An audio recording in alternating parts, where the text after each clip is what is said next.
അവൻ ഭ്രാന്തനായി അഭിനയിക്കുക. അല്ലെങ്കിൽ എന്തിനാ അവൻ എല്ലായിടത്തും പറയണം അവനെന്താ ഭ്രാന്ത? ഭ്രാന്തനല്ലാത്ത ഒരാൾ ഭ്രാന്തനായി കടന്നു വരുമ്പോൾ അവന് ഭ്രാന്താണെന്ന് പറഞ്ഞ് തള്ളിക്കളയുന്ന നമുക്കാണ് ഭ്രാന്ത്. ഓ എനിക്ക് ഭ്രാന്ത് പിടിക്കുന്നു. ഈ പട്ടിക്ക് മെനു ഉണ്ട് സാർ. അത് എല്ലാവർക്കും ഉള്ളതല്ലേ സാർ? എന്റെ പട്ടിയുടെ മെനു ഈ സാർ നോക്കണം. നിന്റെ പട്ടിയുടെ മെനു ഞാൻ നോക്കണമെന്നു നിന്റെ തന്റെ വിളിച്ചോണ്ട് കാണിക്കണം. പറഞ്ഞു കേട്ടോ, ഇവന്റെ പട്ടിയുടെ മെനു ഞാൻ നോക്കണമെന്ന്. ഞാൻ ഇതുവരെ എന്റെ മെനു പോലും. അന്ന് എന്റെ കാറിൽ ബോംബ് വെച്ചിരുന്ന തനിക്ക് എങ്ങനെ മനസ്സിലായി?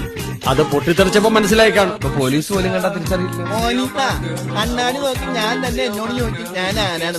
ഇപ്പൊ കോളേജിലും ക്യാൻറ്റീനിലും എല്ലാരും മൂസ മൂസാന്നാ പറയണേ. ക്യാൻറ്റീനിലാണെങ്കിൽ മൂസ എന്നാവില്ല, സമൂസ എന്നായിരിക്കും.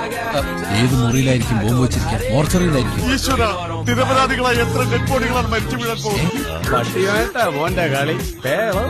ഇത് തന്നെയാ ഞാൻ എന്റെ മോളോടും പറയാറുള്ളത്. അവൻ ഭ്രാന്തനായി അഭിനയിക്കുക. അല്ലെങ്കിൽ എന്തിനാ അവൻ എല്ലായിടത്തും പറയണം അവനെന്താ ഭ്രാന്ത? ഭ്രാന്തനല്ലാത്ത ഒരാൾ ഭ്രാന്തനായി കടന്നു വരുമ്പോൾ അവന് ഭ്രാന്താണെന്ന് പറഞ്ഞ് തള്ളിക്കളയുന്ന നമുക്കാണ് ഭ്രാന്ത്. ഓ എനിക്ക് ഭ്രാന്ത് പിടിക്കുന്നു. ഈ പട്ടിക്ക് മെനു ഉണ്ട് സാർ. അത് എല്ലാവർക്കും ഉള്ളതല്ലേ സാർ? എന്റെ പട്ടിയുടെ മെനു ഈ സാർ നോക്കണം. നിന്റെ പട്ടിയുടെ മെനു ഞാൻ നോക്കണമെന്നു നിന്റെ തന്റെ വിളിച്ചോണ്ട് കാണിക്കണം. പറഞ്ഞു കേട്ടോ, ഇവന്റെ പട്ടിയുടെ മെനു ഞാൻ നോക്കണമെന്ന്. ഞാൻ ഇതുവരെ എന്റെ മെനു പോലും. അന്ന് എന്റെ കാറിൽ ബോംബ് വെച്ചിരുന്ന തനിക്ക് എങ്ങനെ മനസ്സിലായി? അത് പൊട്ടിത്തെറിച്ചപ്പോ മനസ്സിലായി കാണും. ഇപ്പൊ പോലീസ് പോലും കണ്ടാ തിരിച്ചറിയില്ല. മോനിക്ക കണ്ണാടി നോക്കി ഞാൻ തന്നെ എന്നോട് ചോദിച്ചു ഞാൻ ആരാണ്. ഇപ്പൊ കോളേജിലും ക്യാൻറ്റീനിലും എല്ലാരും മൂസ മൂസാന്നാ പറയണേ. ക്യാൻറ്റീനിലാണെങ്കിൽ മൂസ എന്നാവില്ല, സമൂസ എന്നായിരിക്കും. ഏത് മുറിയിലായിരിക്കും ബോംബ് വെച്ചിരിക്കുക? മോർച്ചറിയിലായിരിക്കും. ഈശ്വര, നിരപരാധികളായി എത്ര ഡെഡ് ബോഡികളാണ് മരിച്ചു വീഴാൻ പോകുന്നത്. പട്ടിയായിട്ടാ മോന്റെ കളി.